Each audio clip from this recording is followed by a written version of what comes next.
दोस्तों नमस्ते। दोस्तों मैं डॉक्टर नित्यानंद, आप सभी का मेरे YouTube चैनल पर स्वागत है। आज हम लोग कुछ बहुत इंपॉर्टेंट टॉपिक पे डिस्कस करने वाले हैं। सबसे पहले तो मैं आपको बता दूं, मैं एक क्लास स्टार्ट करने वाला हूं जो कि बिल्कुल फ्री ऑफ कॉस्ट होगा। हम लोग प्रिपरेशन करेंगे, बिल्कुल जैसे मैं बताता हूँ लाइन बाय लाइन स्टडी करेंगे। तो बहुत लोगों के मन में कंफ्यूजन है, कैसे लाइन बाय लाइन स्टडी करेंगे, और भी बहुत सारे कंफ्यूजन है। उस सारे डाउट्स को आज मैं क्लियर करूंगा। ठीक है, तो प्रिपरेशन का होगा प्रिपरेशन फॉर यूपीपीएससी, एआईपीजीटी, फिर यूपीएससी होम्योपैथी का हम लोग प्रिपरेशन करेंगे। तो इसमें पहला पॉइंट क्या है, जो बहुत इंपॉर्टेंट पॉइंट है, हाउ टू क्रैक एग्जाम। हमें एग्जाम जो है उसको क्रैक करना, कैसे क्रैक करें। सबसे इंपॉर्टेंट चीज है कि हमें एक ऑथेंटिक बुक चाहिए। मेरे पास बहुत सारे कमेंट आ रहे हैं कि मैं बुक से, किस बुक से स्टडी करूं। तो बहुत परेशान होने की जरूरत नहीं है। आपके कॉलेज में जो बुक आपको पढ़ाई गई थी उसी बुक से प्रिपरेशन करना है। फॉर एग्जाम्पल, हमें क्या, फार्मेसी के लिए क्या करना है, मंडल एंड मंडल देख लेना है। फिर मटेरिया के लिए क्या करना है, एलेंस की नोट देख लेना है। ऑर्गेनान की जो ओरिजिनल बुक है उससे पढ़ाई करनी है। ए के दास भी आप ले लें ऑर्गेनान के लिए। फिर और क्या, फार्मेसी, ऑर्गेनान, मटेरिया। फिर फिजियो के लिए क्या करना है, शंभुलिंगम। ऑस्टियोलॉजी पढ़ना है तो पोद्दार की ले लें। फिर एनाटॉमी पढ़ना है तो फिर इसकी ले लें, बीडी चौरसिया। ओके, अभी हम लोग फर्स्ट ईयर की बात करते हैं। सेकेंड ईयर में क्या है कि पैथोलॉजी में दो बुक लिया था, एक एक्सपीरियंस टीचर था, दूसरी जो बुक थी हर्षमोहन थी। बहुत ही अच्छी बुक है, दोनों से आप कोई सा भी बुक आप देख सकते हैं। ठीक है, हम लोग अभी क्या करेंगे, कैसे स्टडी करेंगे। सबसे पहले स्टार्ट करेंगे फार्मेसी से। फार्मेसी के बाद हम लोग बात करेंगे एनाटॉमी पे। पूरे फार्मेसी के जितने भी चैप्टर है, पूरे चैप्टर को तो एक साथ खत्म नहीं किया जाएगा। एक दिन में पूरे एक चैप्टर को खत्म करने की कोशिश की जाएगी। टोटल 49 चैप्टर हैं, मीन्स 49 क्लास। अब ऐसे क्या करना है, हमारे पास कितने डेज हैं, 365। इसमें से हम माइनस कर लेते हैं संडे। संडे को कोई मैं वीडियो कोशिश करूंगा ना अपलोड अपलोड करूं, लेकिन यदि कोई वीडियो स्किप होता है तो मैं संडे को भी अपलोड कर सकता हूं। फिर बाकी जो फेस्टिवल है उनको छोड़ के लगभग 300 के करीब में इस ईयर्स में वीडियो अपलोड करूंगा, जो बहुत ही इंपॉर्टेंट वीडियो होने वाले हैं। ठीक है, फिर अब बात करते हैं हमें प्रिपरेशन करना है कैसे है, कैसे हम एग्जाम को क्रैक करें। बहुत ही इंपॉर्टेंट वीडियो है, ऐसा इसको ध्यान से देखिए, समझ में आएगा। एक तो सबसे इंपॉर्टेंट है कि हमें पढ़ना कैसे, ऑथेंटिक बुक। इस बार कुछ गलतियां हुई हैं। बहुत सारे लोगों ने क्या किया कि बुक ले लिया, कोई ऑब्जेक्टिव क्वेश्चन वाली बुक ले लिया, ऑब्जेक्टिव लगा रहा है। जितना भी मैं वीडियो बनाया हूं किसी में आप लोगों ने देखा होगा, बार बार बोला हूं, कॉन्सेप्ट क्लियर करिए। ऑथेंटिक बुक से पढ़िए और कॉन्सेप्ट क्लियर करिए, बहुत इंपॉर्टेंट है। दूसरी सबसे इंपॉर्टेंट पॉइंट, हमें क्या है, 3D फॉलो करना है। 3D क्या है, सबसे इंपॉर्टेंट है, हमें डिसिप्लिन फॉलो करना होगा। डिसिप्लिन कैसे फॉलो करेंगे, यदि मेरे पास मुझे 2 घंटे स्टडी करना है, मैं टेलीग्राम चैनल पे भी बोला, बहुत ज्यादा नहीं, सिर्फ 2 घंटा आप टाइम दो, बहुत फायदा मिलेगा। 2 घंटा यदि पढ़ना है तो मुझे ऐसा नहीं है कि मैं रात में 2 घंटा, मैं शेड्यूल फिक्स कर लिया कि मैं 6 बजे उठूंगा, फिर 1 घंटा सुबह में पढ़ूंगा, 1 घंटा। आप एक फिक्स कर लो समय, जब भी टाइम मिलता है 2 घंटे आप स्टडी कर लीजिए। एकदम दिमाग में बैठा लेना मुझे पढ़ना है 2 घंटा, ये नहीं हो, पढ़ना ही पढ़ना है। फिर डिटर्मिनेशन, जो भी हम कार्य कर रहे हैं उसके प्रति हमें क्या करना पड़ेगा, कैसी भी परिस्थितियां, कोई एक्सक्यूज नहीं कि आज मेरे सामने ये प्रॉब्लम हो गई, मैं ये नहीं पढ़ पा रहा हूँ, या मुझे ये समस्याएं हो रही हैं। तो बिल्कुल नहीं, ऐसा नहीं करना है। स्टडी, यदि आपको सिलेक्शन चाहिए, क्रैक करना है एग्जाम, तो डिटर्मिनेशन बहुत ही इंपॉर्टेंट है। थर्ड चीज, डेडिकेशन। आपको डेडिकेट होना पड़ेगा अपने कार्य के प्रति। हमें क्या, जो भी मेरा कार्य है उसके प्रति हम डेडिकेट कर लें, अपने आप को पूरी तरह से समर्पित कर लें। यदि आपको मेडिकल अफसर बनना है या फिर एमडी में एडमिशन लेना है, तो फिर अपने आप को डेडिकेट, उस कार्य के प्रति तो अपने आप को डेडिकेट करना ही पड़ेगा ना। ये इंपॉर्टेंट पॉइंट्स है। अब ये तो मैंने एक ऐसे बता दिया कि हमें क्या करना है, ऐसे करके हम एग्जाम को क्रैक कर सकते हैं। जो इंपॉर्टेंट पॉइंट थे, हाउ टू स्टडी, सबसे important point, how to study, हमें स्टडी कैसे करनी। पहले मैं बताया ऑथेंटिक बुक से स्टडी करनी है। अभी पूरा क्लियर करूंगा कि हमें स्टडी कैसे, लाइन बाय लाइन, जो मैं अक्सर बोलता हूं, हमें लाइन बाय लाइन स्टडी करनी। पेपर देख के मुझे लगा कि एक भी पॉइंट इस बार छोड़ा नहीं जाएगा। यदि मैं फार्मेसी स्टार्ट कर रहा हूं तो एक भी पॉइंट छोड़ूंगा नहीं। जो भी इंपॉर्टेंट पॉइंट तो अभी इंपॉर्टेंट कुछ नहीं, हर पॉइंट में देखना है कि क्या इससे कोई क्वेश्चन एराइज हो सकता है क्या। यदि लगता है कि इससे क्वेश्चन एराइज हो सकता है तो पूरा नोट्स बना लिया जाएगा, एक एक पॉइंट्स का नोट्स बनाया जाएगा, उस नोट्स को संभाल के रखा जाएगा और एक बार स्टडी की जाएगी। फिर दूसरी चीज, स्टडी करके और हम लोग ग्रुप डिस्कशन भी उस पॉइंट पे कर सकते हैं। ठीक है, वो तो एक अलग पॉइंट होगा। तीसरे, मैंने क्वेश्चन मार्क लगा दिया। क्या इसके लिए मेरी जरूरत है क्या? बिल्कुल नहीं। आप सेल्फ स्टडी भी कर सकते हैं, मेरी कोई खास जरूरत नहीं है। सेल्फ स्टडी करिए तो भी आप एग्जाम आसानी से क्रैक कर सकते हैं। सिर्फ 2 से 3 घंटे की स्टडी ठीक है, क्रैक करने से कोई रोक नहीं पाएगा। बट क्या करना है? अच्छे से स्टडी करना। मैं क्या कर सकता हूँ? मैं सिर्फ आपको गाइड कर सकता हूँ कि ऐसे मैंने स्टडी किया था, आप भी ऐसे स्टडी करो। बट ऐसा नहीं है कि जो मेरा प्रेडिक्शन हो वो सब सही हो जाए, मेरा प्रेडिक्शन रॉन्ग भी हो सकता है। तो आपको क्या था। और दूसरी सबसे इंपॉर्टेंट बात, मैं अक्सर बोलता हूँ, मैं खुद आप लोगों से सीखता हूँ। तो आप सेल्फ स्टडी भी कर सकते हैं। मैं बार बार बोलता हूं, मेरी कोई खास जरूरत नहीं है। ठीक है, ये हो गया। फिर अब हम लोग देखेंगे हम लोगों का स्टडी प्लान कैसा होगा, कैसे हम लोग स्टडी करेंगे। ये जो मैं आपसे बोल रहा हूं 365 1 ईयर्स आपको कंटिन्यूअस स्टडी कर लीजिए। अपने अंदर अगर चेंजेज आपके अंदर नहीं आया तो मुझे कमेंट करिएगा कि मुझे कोई फायदा नहीं हुआ, कोई चेंजेस नहीं आया, मुझे कमेंट करके बताइएगा। और ये भी प्रॉमिस करता हूं, यदि आप 365 दिन 2 आवर्स 2 आवर्स आपने स्टडी कर लिया, फॉर एग्जाम्पल यदि आप एक दिन में 0.5% अपने अंदर चेंजेस लाते हैं, कितना चेंजेस ला रहे हैं? 0.5%।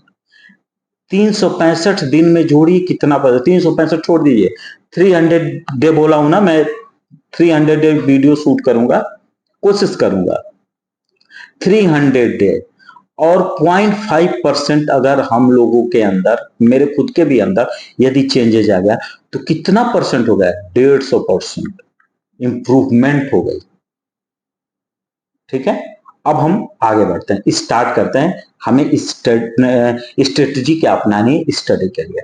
तो इसके लिए मैं कल से फार्मेसी पे वर्क कर रहा हूं, तो देखते हैं फार्मेसी की स्टडी कैसे की जाएगी। सबसे पहला जो चैप्टर है इसका नाम है फार्माकोपिया। ठीक है, ओके, फार्माकोपिया एंड फार्मेसी। इसको मैं मिनिमम 3-4 बार पढ़ा हूं, बट कल मैं इसको सोच रहा था इस पे वीडियो अपलोड करूंगा आप लोगों को पढ़ाने के लिए। सॉरी, पढ़ाना नहीं, सिर्फ गाइड करने के लिए। मैं क्या पढ़ा हूं, तो सिर्फ गाइड करने के लिए मैं सोच रहा था कि कैसे स्टडी करना है, सोच रहा था। तो इससे मुझे 2-3 क्वेश्चन पता चले कि इस टाइप के भी क्वेश्चन आ सकते हैं। फॉर एग्जाम्पल देखते हैं, द वर्ड फार्माकोपिया, जो फार्माकोपिया वर्ड है ये डेराइव्ड है, ये एक फार्माकोपिया क्या है? एक ग्रीक वर्ड है। सबसे इंपॉर्टेंट हमें नोट डाउन में क्या लिख लेना, सब पहली लाइन क्या लिख लेना? Greek word. फार्माकोपिया है क्या? Greek word. Okay, pharmacopoeia 2 word से डेराइव है। कौन कौन सा वर्ड है? फार्माकॉन। दूसरा कौन सा वर्ड है? पोइन। फार्माकॉन्स मीन्स क्या होता है? ड्रग। पोइन मीन्स क्या होता है? To make. क्लियर? यहां से कितने क्वेश्चन अराइज हुए? सिर्फ डिफिनेशन, सिर्फ इसके इटिमोलॉजी से 3 क्वेश्चन एराइज हो रहा है। पहला क्वेश्चन क्या हो रहा है, फार्माकोपिया है क्या, ग्रीक वर्ड है, किससे डेराइव है, 2 वर्ड से। पूछ सकता है फार्माकोन क्या है, ऐसे क्वेश्चन एराइज हो सकता है। Pharmakon is a Greek word, means drug, medicine, ऐसे ऐसे देखें, ड्रग, मेडिसिन, या फिर ठीक है, ऐसे क्वेश्चन एग्जाम में एराइज होगा। पोइन मीन्स टू मेक। ठीक है, अब आगे बढ़ते हैं। एक चीज तो हम लोगों ने देख लिया कि हमें इसको स्टडी कैसे करनी है। अब देखिए, बहुत इंपॉर्टेंट चीज है, इसके डिफिनेशन को भी हमें समझना है। फार्माकोपिया है क्या, एक ऑथेंटिक बुक है। फार्माकोपिया एक ऑथेंटिक बुक है जो कि पब्लिश की जाती है किसी भी कंट्री के गवर्नमेंट के थ्रू, या फिर कोई गवर्नमेंट के अथॉरिटी ऑफ गवर्नमेंट, जो गवर्नमेंट की अथॉरिटी होती है उसके द्वारा इसको पब्लिश किया जाता है। इंपॉर्टेंट हो गया। क्वेश्चन क्या पूछ सकता है कि कौन इसको पब्लिश करता है। ठीक है, अब आगे ये क्या कर रहा हूं, अभी हम लोग ऐसे स्टडी कर रहे हैं, फिर इस पे क्या करेंगे, हम लोग क्वेश्चन बनाएंगे। एक चैप्टर खत्म होने के बाद हम लोग क्या करेंगे, क्वेश्चन बना के इससे क्या क्या क्वेश्चन एराइज हो सकता है, फिर कोशिश करेंगे एक डिस्कस करने के। बहुत ज्यादा लोगों के साथ डिस्कस कर पाना संभव नहीं है, खुद टाइम टेकिंग होता है, और एक एक मैसेज को पढ़ पाना खुद डिफिकल्ट होता है। तो देखता हूं इसमें क्या इंप्रूव कर सकता हूं। ये देख लिया हमने, ये क्या करता है, which deals with scientific fact and logical attitude of rules and regulation. ये रूल्स एंड रेगुलेशन को क्या करता है, कंटेन करता है, of standardization of drug substance containing direction for collecting drug material. Note इसको करते जाना है, drug material from different sources, preparation, preserving, compounding, combining of various drug. इसमें क्वेश्चन ऐसे पूछ सकता है, फार्माकोपिया इज ऑल एक्सेप्ट, दे दिया containing direction for collecting drug material, फिर दे दिया different sources of preparing, preserving, फिर दे सकता है compounding and combining of various drug, ये कुछ और उठा के दे दिया, या फिर दे सकता है it is a common book. तो इस टाइप से हमको ध्यान देना है। फिर एक बहुत इंपॉर्टेंट चीज है, बिसाइड, बिसाइड इट कंटेन, इसके साथ ही ये कंटेन करता है external application, prescription writing. Prescription writing भी फार्माकोपिया कंटेन करता है। ठीक है, posology, posology means doctrine of dosages and monographs of drug. ठीक है, ये तो हो गया। अब हम देखेंगे एक बहुत इंपॉर्टेंट है, pharmacopoeia is the theoretical part of pharmacy. Question कैसे पूछ सकता है, theoretical part of pharmacy is known as pharmacopoeia. इसीलिए बोले कि एक भी पॉइंट को हम इस बार मिस नहीं करेंगे, कॉन्सेप्ट क्लियर करेंगे और फिर स्टडी करेंगे। एक बहुत इंपॉर्टेंट पॉइंट था, उसको हम उसी पे हम आने वाले हैं अभी कुछ देर में। 2 टाइप्स फार्माकोपिया, फार्माकोपिया कितने टाइप्स की होते हैं, 2 टाइप्स की। एक ऑफिशियल फार्माकोपिया होती है, दूसरी अनऑफिशियल। ऑफिशियल फार्माकोपिया क्या होती है, जो किसी भी कंट्री के गवर्नमेंट द्वारा या गवर्नमेंट की ऑथराइज बॉडी द्वारा उसको पब्लिश किया जाता है, that is official pharmacopoeia. Official माने ऑफिस के लोग उसको पब्लिश करते हैं, ऐसे समझिए। एक समझने का एक तरीका है, ऑफिस के लोग, ऑफिस के लोग मीन्स वो व्यक्ति जो ऑफिस में बैठता है। ऑफिस में कौन बैठता है, कोई ऑफिसर बैठता है। ऑफिसर किसके अंडर में काम करता है, गवर्नमेंट के अंडर में, तो ऑफिशियल फार्माकोपिया हो गया। अनऑफिशियल फार्माकोपिया क्या होगा, अनऑफिशियल फार्माकोपिया वो फार्माकोपिया होता है जो कि किसी कंपनी के द्वारा या फिर किसी पर्सन के द्वारा पब्लिश की जाती है, that is unofficial pharmacopoeia. For example, यम भट्टाचार्य की जो फार्माकोपिया है वो क्या है, अनऑफिशियल फार्माकोपिया। ठीक है, आगे बढ़ते। ये तो मैंने एक एग्जांपल दे दिया, अदर देन गवर्नमेंट। अब हम देखेंगे यहीं पे सबसे important, first recognise pharmacopoeia. First recognise pharmacopoeia क्या है? First widely recognise pharmacopoeia is dispensatorium of Valerius Cordus. First recognise pharmacopoeia कौन सी थी? Dispensatorium of Valerius Cordus. एक फर्स्ट एडिशन कब पब्लिश हुआ था? इसको वो करें 1546 में first edition dispensatorium of Valerius Cordus publish हुआ था। अब ये लगेगा कि डेट तो अभी फार्माकोपिया में खूब आएंगे, तो डेट से बिल्कुल घबराना नहीं है। जब हम बार बार इसकी 2-3 बार स्टडी कर लेंगे तो हमें डेट याद आएगा। एग्जाम में हम कुछ ना कुछ हम लोग उसका सोल्यूशन निकाल के रखेंगे कि इसको याद कैसे किया जाए ताकि भूले ना। ठीक है, कुछ ना कुछ जो टीम है, आज एक टीम वर्क हम लोग काम करेंगे तो बहुत इफेक्टिवली क्रैक किया जा सकता है एग्जाम को। ठीक है, this contain many old formula derive from traditional sources. ये क्या करता था ट्रेडिशनल सोर्सेज में?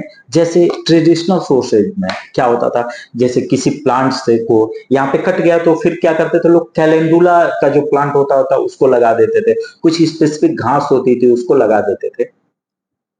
तो इस तरह क्या करते थे, ट्रेडिशनल में प्लांट का यूज किया जाता था। तो ये जो फार्माकोपिया थे, कौन सी? डिस्पेंसटोरियम ऑफ वैलियर्स कार्डुअस जो थी, इसने कंटेन किया था many old formula derive from traditional sources, including including कौन कौन थे? गैलेन, एविर एवि एविसेन, मिश्यू एंड रेजेज। यहां से इसने क्या किया था, कंटेन किया था, ट्रेडिशनल सोर्सेज को लिया था यहां से। ठीक है, हाँ, एक बहुत इंपॉर्टेंट जो मैं बताने वाला था, the first accurate description of nux vomica and many preparation of essential oil, it including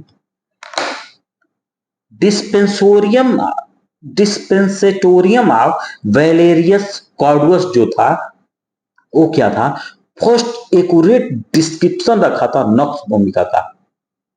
एक लाइन है लेकिन बहुत इंपॉर्टेंट है, पूछा जा सकता है, which contain accurate description of nux vomica. पूछ सकता है, मैटेरिया मेट का प्यूरा लिख सकता है, क्रोनिक डिजीज लिख सकता है, फिर लिख सकता है डिस्पेंसेटोरियम ऑफ वैलेरियस कार्डुअस, फिर लिख सकता है नॉन ऑफ द अबव। अब हम क्या करेंगे, यहाँ पे हमें पता रहेगा तो इजिली इसको वो कर देंगे, आंसर को सॉल्व कर देंगे।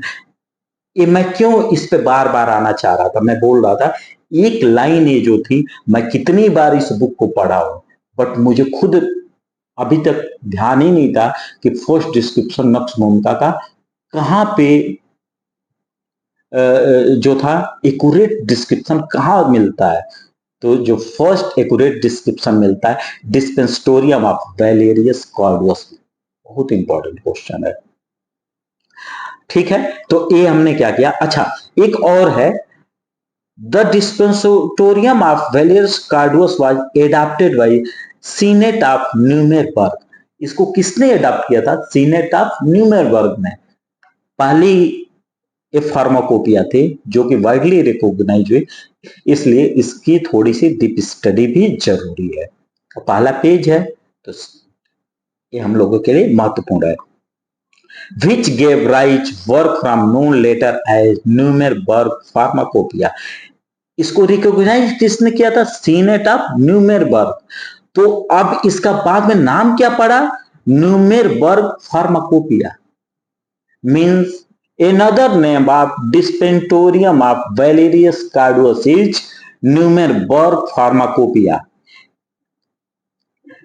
It was well known in England in 16th century along with other similar such as, ठीक है, ये 16th century में जो थी वेल नोन, इंग्लैंड में वेल नोन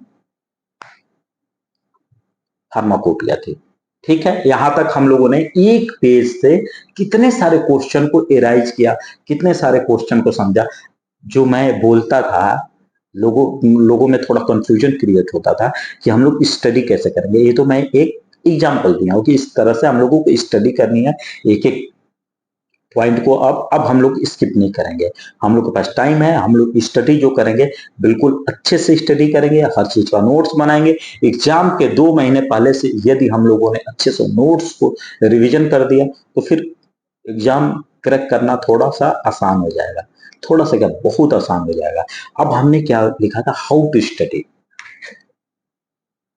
ये पॉइंट तो अब आप लोगों का यहाँ पे क्लियर हो गया होगा कि हमें स्टडी कैसे करनी है।